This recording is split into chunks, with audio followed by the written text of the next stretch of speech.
जय हिंद, वंदे मातरम। आप सभी दोस्तों का उत्थान विद रजत में स्वागत है।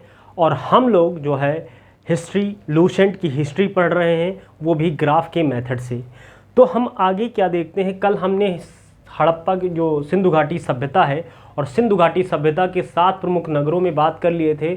थोड़ा सा उसे रिवाइज करने की कोशिश करते हैं कि सिंधु घाटी सभ्यता के 7 प्रमुख नगर, 7 प्रमुख नगर या स्थल, 7 प्रमुख स्थल कौन से हैं। 7 प्रमुख स्थलों में आपके कौन कौन से हैं। पहला है हड़प्पा, मोहनजोदाड़ो,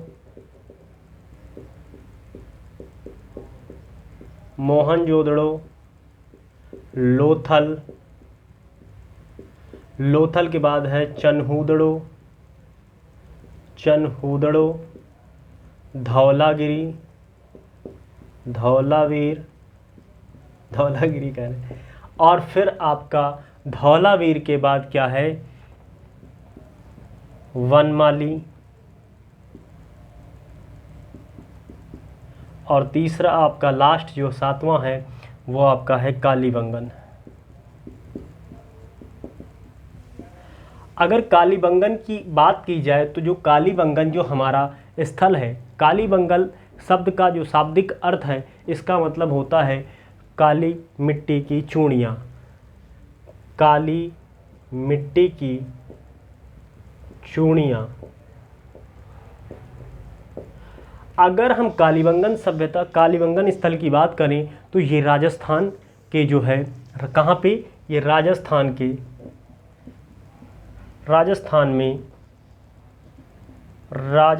में कहाँ, घग्गर नदी के किनारे, घग्गर नदी के किनारे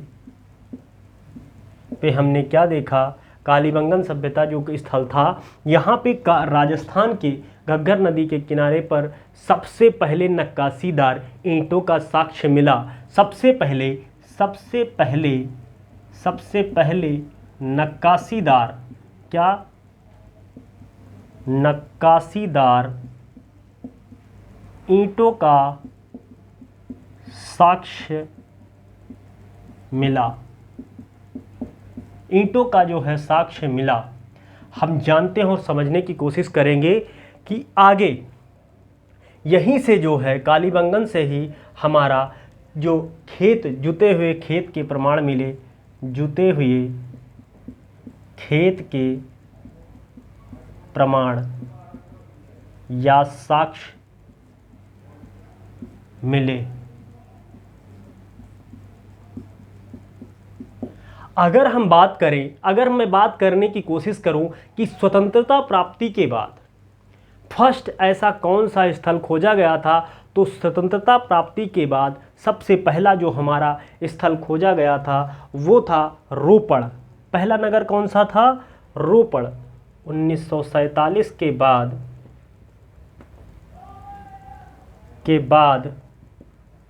खोजा गया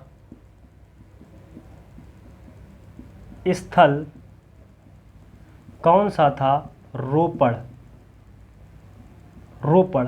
ये रोपड़ है कहाँ, पंजाब में। और पंजाब जो है, पंजाब में भी एक किस नदी के किनारे है, तो पंजाब में अगर हम बात करेंगे तो पंजाब में ये सतलज नदी के किनारे पर है।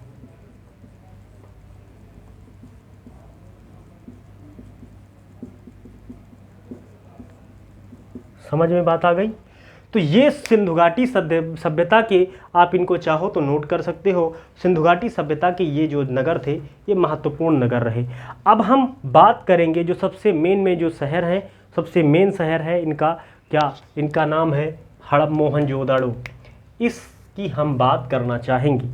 तो मोहनजोदाड़ो जो है इसके बारे में थोड़ा सा डिटेलिंग करने की कोशिश करते हैं कि मोहनजोदाड़ो जो स्थान है वो कहाँ पर है। ये पाकिस्तान में है मोहनजोदाड़ो। और मोहनजोदाड़ो जो है पाकिस्तान में है, सिंधु नदी के किनारे है। ठीक, इसका शाब्दिक अर्थ क्या है, इसमें क्या क्या चीज़ें पाई गई, तो थोड़ा सा हम डिटेल करने की कोशिश करते हैं एक बॉक्स के अंदर।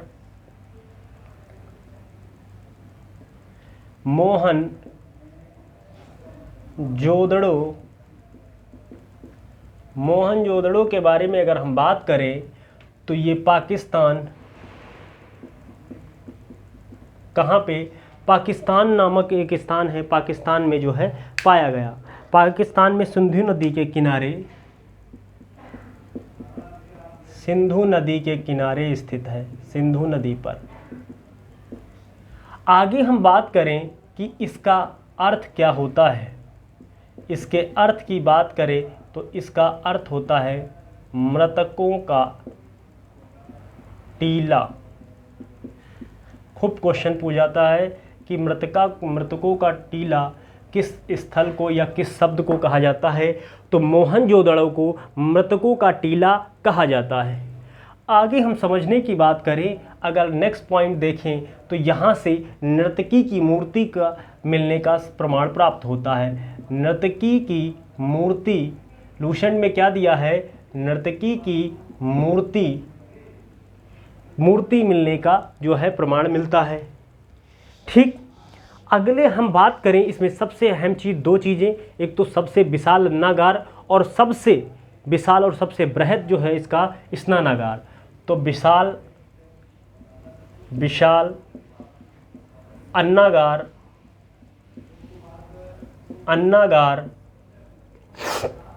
और विशाल बृहद या विशाल स्नानागार, स्नान करने वाला स्नानागार। तो मुझे पूरी उम्मीद है कि आपको ये चीज़ समझ में आई होगी। तो ये चीज़ यहाँ तक रही।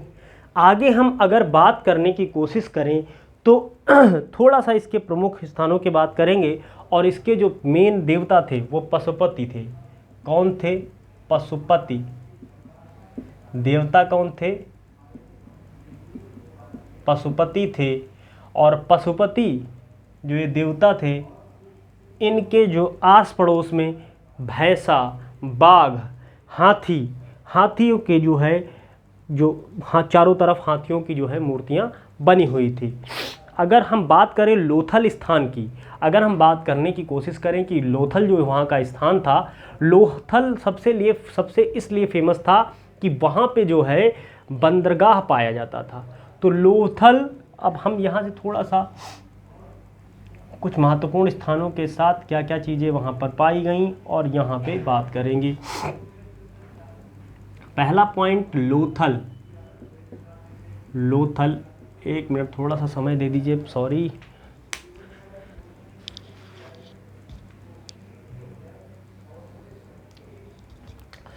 लोथल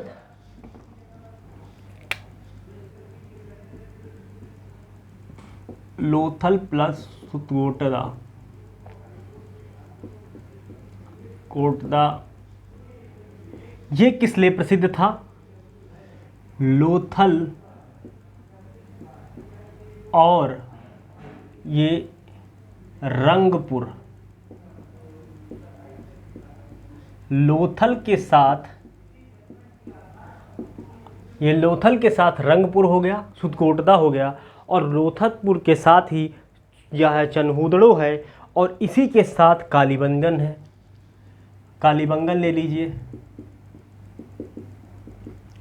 और लोथल के साथ ही, क्योंकि अभी बता रहे हैं आगे, चनहूदड़ो। तो लोथल और सुतकोटदा ये किस लिए प्रसिद्ध थे? इन दोनों जगह बंदरगाह पाए जाने का सबसे प्रसिद्ध जो है बंदरगाह पाया गया। क्या चीज़? बंदरगाह। अगर हम बात करें रंगपुर, तो रंगपुर में चावल के दाने के साक्ष्य मिले। रंगपुर में और लोथल में चावल के दाने के साक्ष्य मिलते हैं। चावल के दाने के साक्ष्य। आगे हम बात करें लोथल और कालीबंगन, तो जिन लोगों को सेशन अच्छा लग रहा है वो लोग क्या करें, सबसे पहले धीरे धीरे से सब्सक्राइब कर लीजिए चैनल को, और जो लोग देख रहे हैं तो लाइक भी कर दीजिए। तो आगे देखिए, लोथल और प्लस कालीबंगन, तो यहाँ पे सबसे अहम चीज़ तो है जो अग्निकुंड होते हैं उनके साक्ष्य मिलते हैं।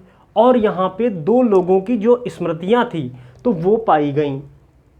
तो अग्निकुंड के साथ युग्म समाधियाँ भी पाई गईं। तो अग्निकुंड के साथ साथ क्या पाई गई? युग्म समाधियाँ कहाँ पाई गई? कालीबंगन में। अब काली जैसे जैसे दिमाग में आता है काली माता, तो ये भयंकर है ना, भूत पिशाच इनके पड़ोस में नहीं आते हैं, तो इसको ऐसे याद कर लो। युग मतलब समाधि क्या है? ये मृत्यु से ही रिलेटेड है, इसलिए इसको ऐसे याद कर लो। अग्नि भी क्या है? तो ये भी उसी से रिलेटेड है, तो इसको ऐसे याद करेंगे। लोथल और चंदहूदड़ों में मनके बनाने के कारखाने का उल्लेख मिलता है। मनके बनाने का कारखाना यहाँ से मिला है। आगे हम अगर बढ़ें तो ये तो बात रही यहाँ तक। अगर सिंधु घाटी सभ्यता के लोगों के बारे में बात की जाए तो ये धार्मिक दृष्टि से कैसे थे? तो सिंधु घाटी सभ्यता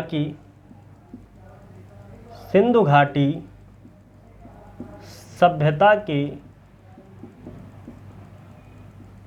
लोगों का धार्मिक परिचय कह लीजिए और चाहे पूजा कह लीजिए। पूजा किसकी करते थे? तो ये पूजा किसकी करते थे? पौधों की। किसकी? पौधों की पूजा करते थे या वृक्षों की पूजा करते थे? वृक्षों की पूजा करते थे। मातृ देवी की पूजा करते थे। मातृ देवी, और मातृ देवी के साथ जिससे ये अन्न खाते थे, मतलब जो है अन्न किसका खाते हैं? ये जो है उर्वरा की देवी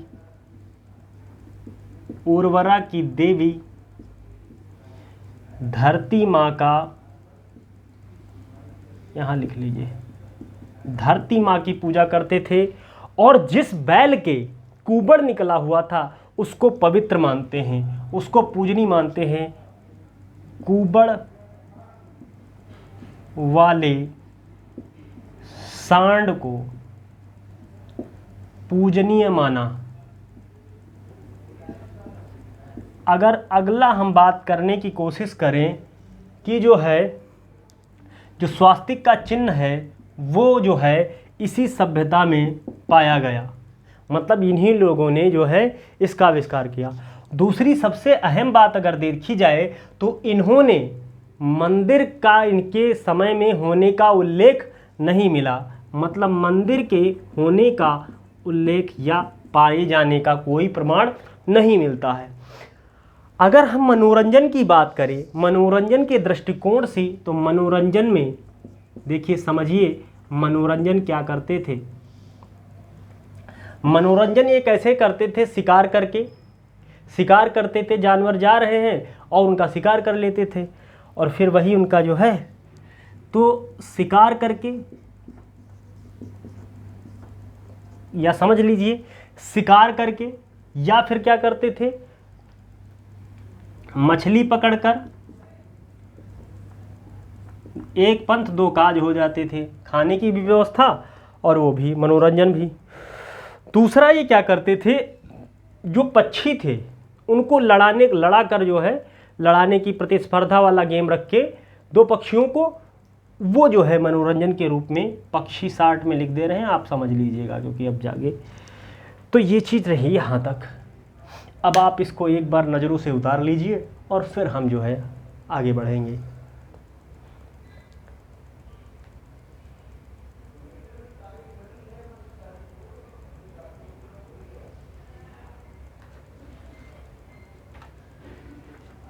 ठीक रही, देख लिए होंगे। अब मैं इसको मिटा के थोड़ा सा कुछ और चीज़ें इसी में ऐड कर दूं साइड में ही। अगर मैं सिंधु घाटी सभ्यता की बात करूं, सिंधु घाटी सभ्यता की ही बात करूं, तो इसमें जो है शवों के लिए क्या प्रावधान था?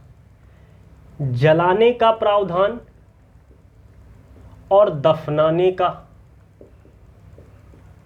कौन से लोग दफनाते थे, कौन से जलाते थे? तो जो हड़प्पा के लोग थे, तो हड़प्पा के लोग जमीन में दफना देते थे अपने इंसेस्टर्स को, पूर्व फोरफादर्स को, मतलब अपने घर वालों को। और ये क्या करते थे, जलाने का काम करते थे। कौन से लोग? मोहनजोदाड़ो के लोग, क्योंकि ये थे महान। मोहन, देखिए इसकी ट्रिक अगर आप याद करना चाहो, मोहनजोदड़ो। तो जमीन, हालांकि ये मॉरल तरीके से नहीं देखते हैं, ट्रिक ही है, हम लोग कोई उस पर दिल पे नहीं लेने वाली बात। दफनाते हैं, दफनाने मतलब जमीन के अंदर बॉडी को क्या कर ले, जमीन क्या कर लेती है, हड़प लेती है। हड़प ले क्या, जमीन, अगर बॉडी को। और जलाने तो महान लोग क्या कर देते हैं, अपने गिले शिकवे जला देते हैं। तो चाहे ऐसे याद करो, एक याद हो जाएगा तो दूसरा ऑटोमेटिक याद हो जाएगा, ऑब्वियसली, ठीक है ना। तो नेक्स्ट अगर हम बात करें यहाँ तक की, आगे क्या उल्लेख किया गया है, आगे उल्लेख किया गया है कि यहाँ से जो है मिट्टी के बर्तनों का उल्लेख मिलता है। मिट्टी के जो बर्तन थे, मिट्टी के बर्तन कैसे मिले थे, लाल रंग के। और लाल रंग के जो बर्तन मिले उन्हें टेराकोटा भी कहा गया। टेराकोटा इसलिए कहा गया क्योंकि वो जो है आग में पका के बनाए गए बर्तन थे। ठीक, आग में जो पके बर्तन थे उनको टेराकोटा कहा गया। तो इसी सभ्यता में लाल बर्तनों का भी उल्लेख मिलता है। क्या? लाल बर्तन, मिट्टी के लाल बर्तन। और मिट्टी के लाल बर्तन कब होंगे? लाल बर्तन अर्थात लाल बर्तन कब होंगे? जब इनको आग में पकाकर पकाया जाएगा। और ये पकाना ही क्या कहलाएगा, बताएं। तो यही इनको क्या कहलाता है, टेराकोटा। क्या कहलाएगा? टेराकोटा। और इनके जो मापन की इकाई थी वो मापते किसमें, 16 के अनुपात में हर चीज़ को मापने का कार्य करते थे।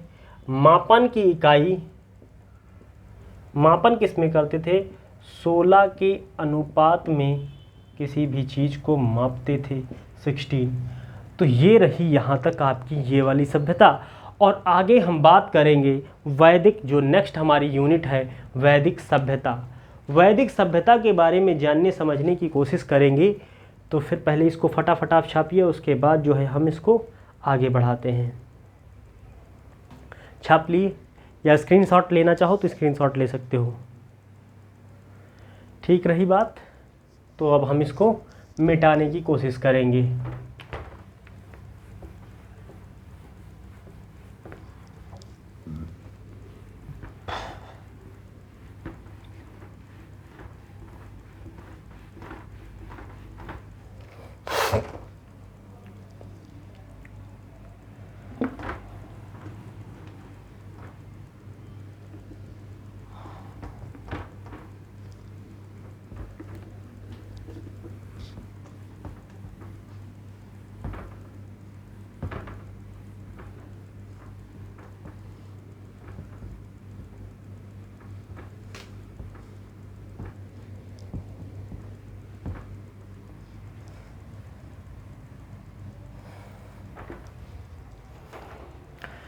चलो वैदिक सभ्यता के बारे में जानकारी करें कि वैदिक सभ्यता, वैदिक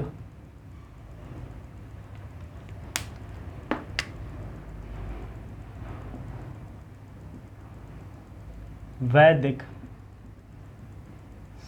सभ्यता, वैदिक सभ्यता रही तो रही कब तक?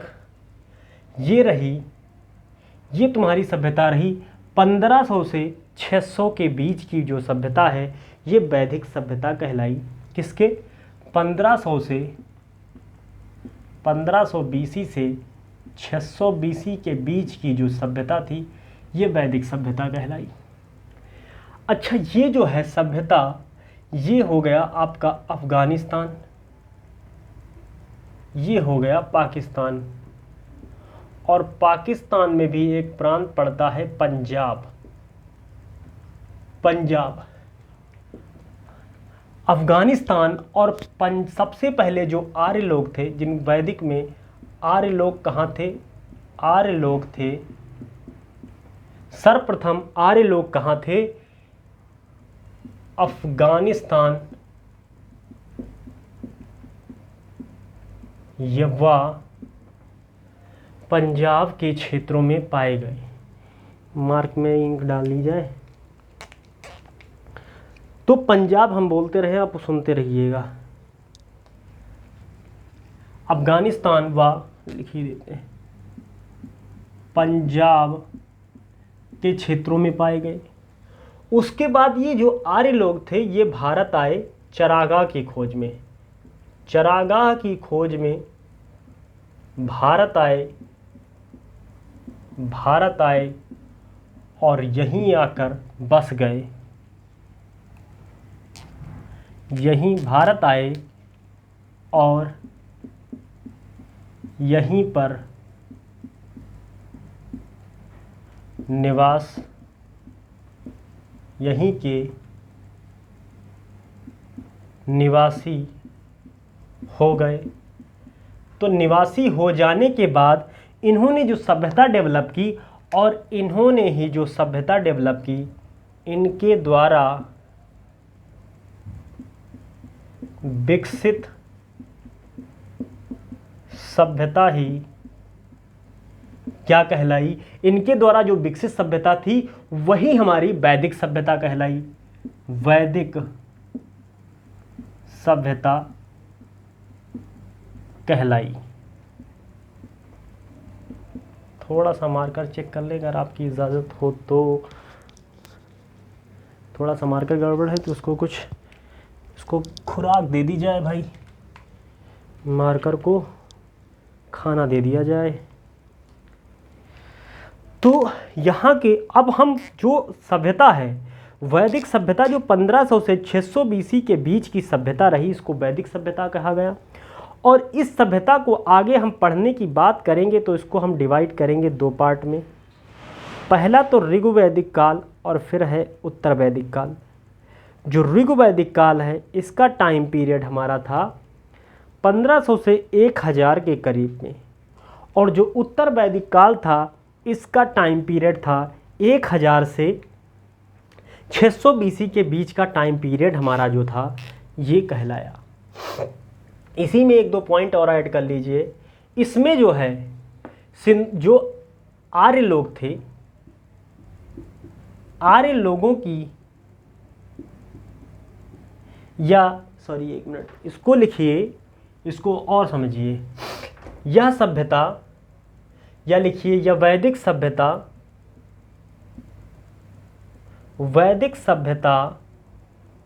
ग्रामीण सभ्यता थी। 60 में लिख दें तब कि जल्दी हो जाएगा।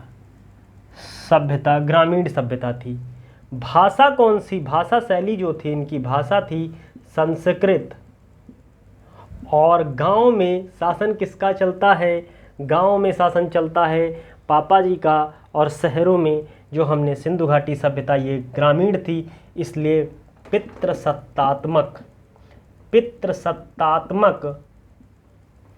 ये जो है पितृसत्तात्मक प्रधान समाज था, ग्रामीण समाज था।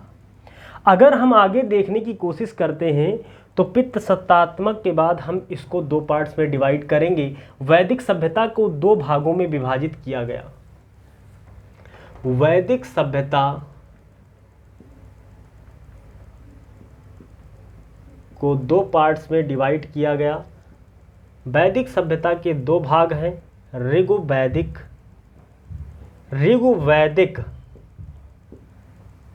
काल,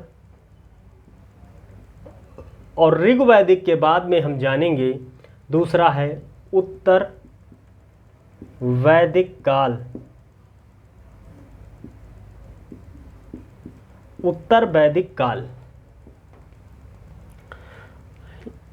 उत्तर वैदिक काल ये रहा 1500 से 1000 के करीब में, 1000 बीसी,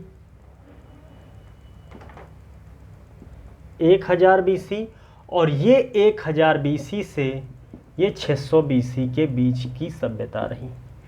अगर हम ऋग्वैदिक सभ्यता के बारे में जानने और समझने की बात करते हैं तो ऋग्वैदिक जो सभ्यता थी जिसमें सबसे अहम चीज़ ये थी कि इसमें जो है प्रशासनिक इकाई 5 स्तर पे बटी हुई थी। प्रशासनिक जो हमारी इकाई थी, प्रशासनिक इकाई कितने स्तरों में बटी थी? 5 स्तरों में बटी थी। और 5 स्तर थे। सबसे पहले घर में क्या होता है शुरू? परिवार, कुल या परिवार, और इसका जो मुखिया होता था या मुखिया जो होता था इसको कहते थे कुलप। अगर कुल के बाद आया जाए तो आगे आता है ग्राम, और ग्राम का प्रमुख होता था ग्रामीण। अगर हम आगे देखा जाए ग्राम के बाद होता है विस,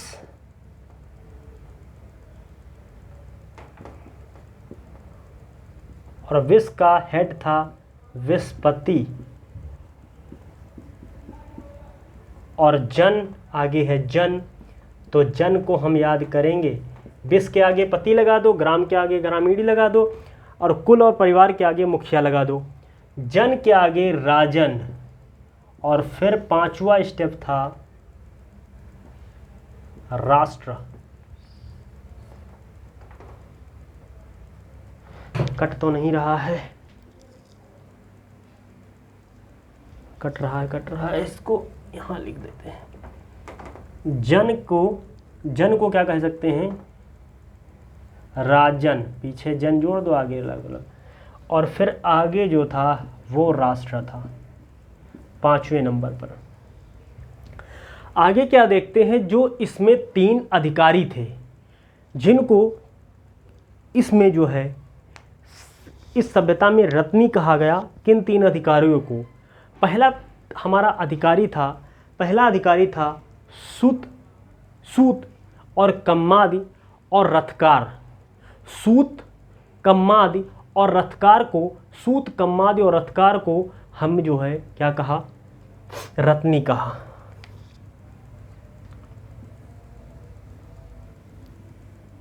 इसको बंद कर दो डिब्बे में, या इसको हटा ही देते ना।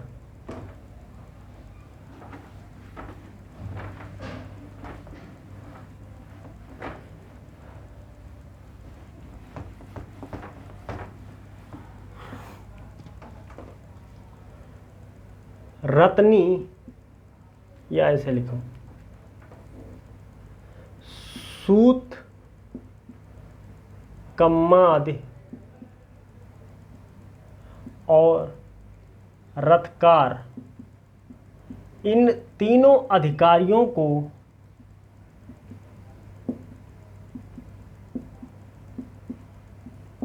रत्नी कहा गया। क्या बताया जाए? रत्नी कहा गया। और इन सारे अधिकारियों को मिला के राजा सहित इनकी संख्या 12 थी। राजा अधिकारियों समेत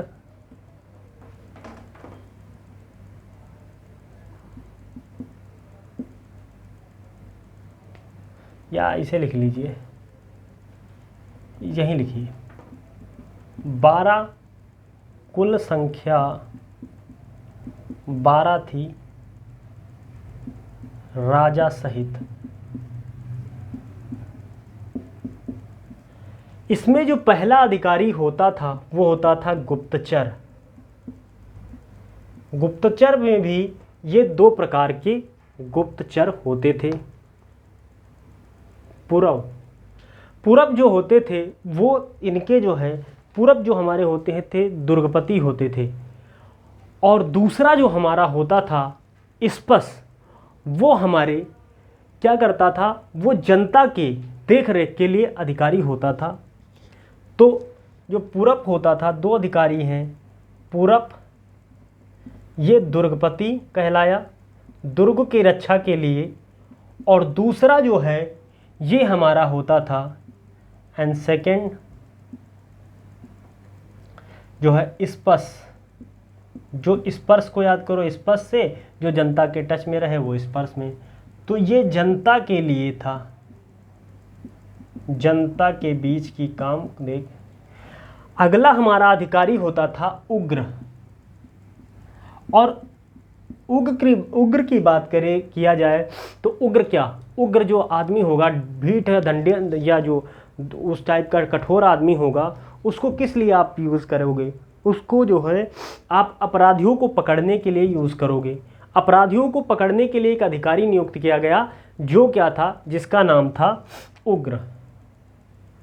तो अपराधियों के लिए ये कौन सा था, उग्र था। दूसरा, उग्र के साथ साथ अगला जो है हमारा वो होगा वाजपति। वाजपति क्या करता था, ये गोचर भूमि की देखरेख करता था। वाजपति गोचर भूमि की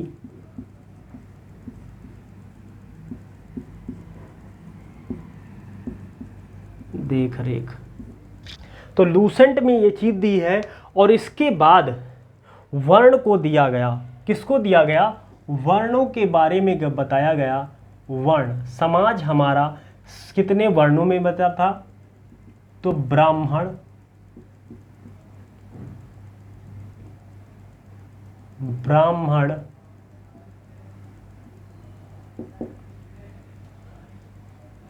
क्षत्रिय,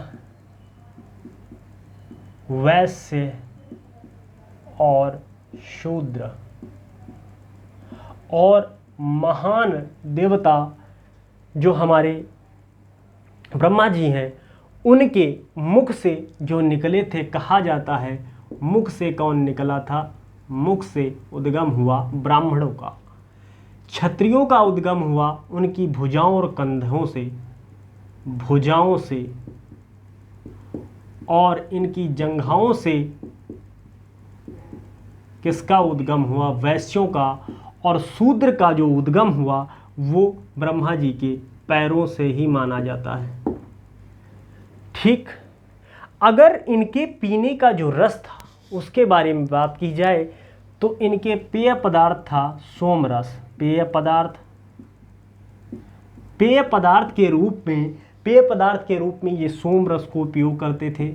और ये सोमरस जो है बना किसका होता था, वनस्पतियों का बना होता था, वनस्पति का बना होता था।